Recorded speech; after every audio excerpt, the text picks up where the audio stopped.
Hello, today we're going to talk about the 5 things I hate about the new YT 2024 and why this company is a scam.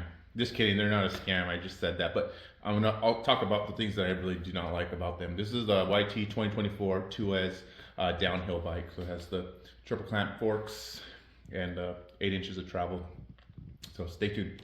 I hate a lot of things, I hate a lot of people that are lame. I like to hate things cause then I don't have to try to make a change. I hate teachers, I hate school, I hate the cheerleaders and anyone who's cool, yeah. I hate the office, I hate the quad. Don't wanna learn a thing, I wanna be as loud as school to hate. School to hate. Don't like nothing and I like that fine. School to hate. School to hate.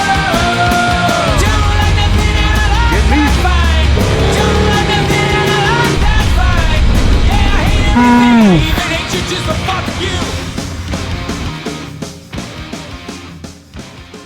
Here's the list of 5 things I did not like about the new YT2S Core 1 Alloy 2024 bike.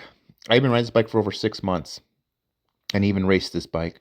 The bike is amazing, but it does have its drawbacks. Number 1, no 29er option. Now I know this is a free ride bike, but it shouldn't stop there. Once you start getting comfortable and fast, you may want to enter a race, and if the track is nasty or it's going to be steep and fast, you wish you had that 29er up front to be competitive. Number 2, the front fork it comes with is not boost. So I wasn't very happy with this when I updated it and I went to the Fox 40. The Fox 40's boost hub. So my front hub wasn't working. It wasn't lining up with my caliper, and I couldn't figure it out. But then the next day I spoke to one of my friends and he says, well, that's because you have a boost fork and the other fork was not a boost, the Marzocchi fork. So it's kind of a pain. I just had to buy some washers at Lowe's, but apparently they do have a little washer kit you put behind your rotor to extend the rotor out a little bit. Number 3, there's no flip chip for progression. So this bike with the coil shock is really linear and it's kind of bad. The shock they have on that Marzocchi, it's pretty bad for the bike. It sucks up a lot, it packs up a lot, and it's not very progressive. And progressive is, when you're trying to like hop and bump and like hit the bumps and get a little bit of air from your back tire, like the poppy feeling, right? You don't have that with this shock.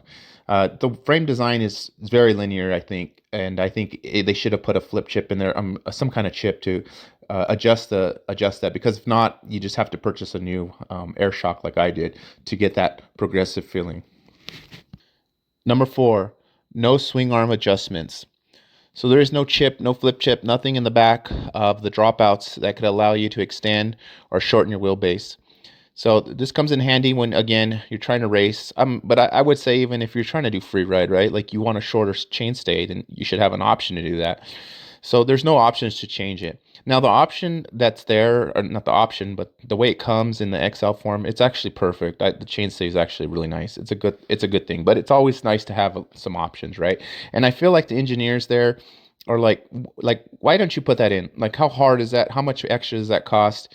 It's not a big deal. So some of the things I'm saying is just like, it seems like just basic stuff that should be in the frame. And so what they're doing is they're giving you a frame that has no options. So then what's your option once you start becoming better on your bike and you want to enter races, or you want to do maybe better, 360s, or do some tricks, and, you rather have like shorter reaches or shorter wheelbase or just different things, and it limits you. So what backfires on them is that you end up going to buy another frame from somewhere else, right? So, that's just what it is.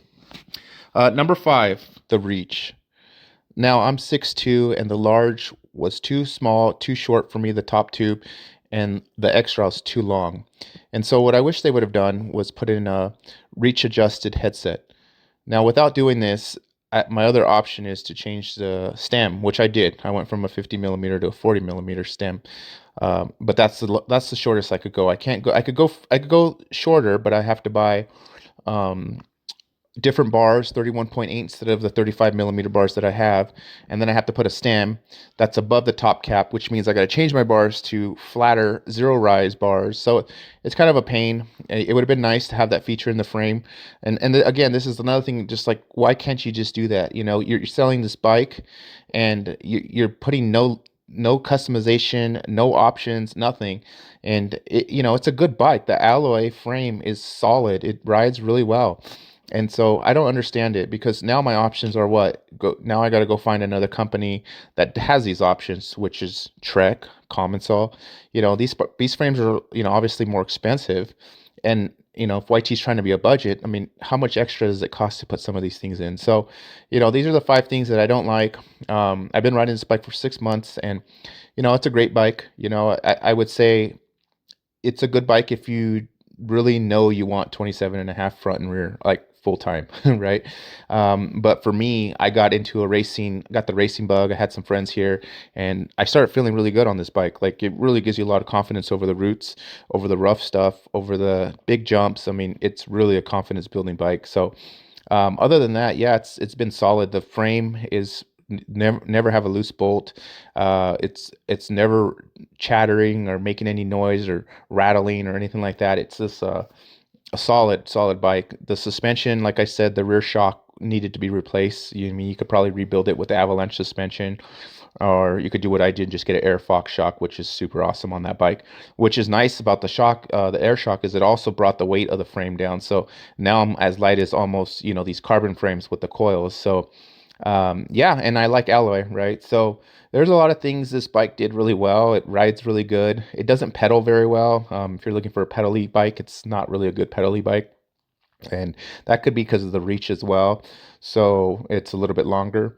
But yep, so that's my review, and those are the five things I didn't like or hate about this YT. I hope you find this film informative, and we'll see you at the trails. Bye.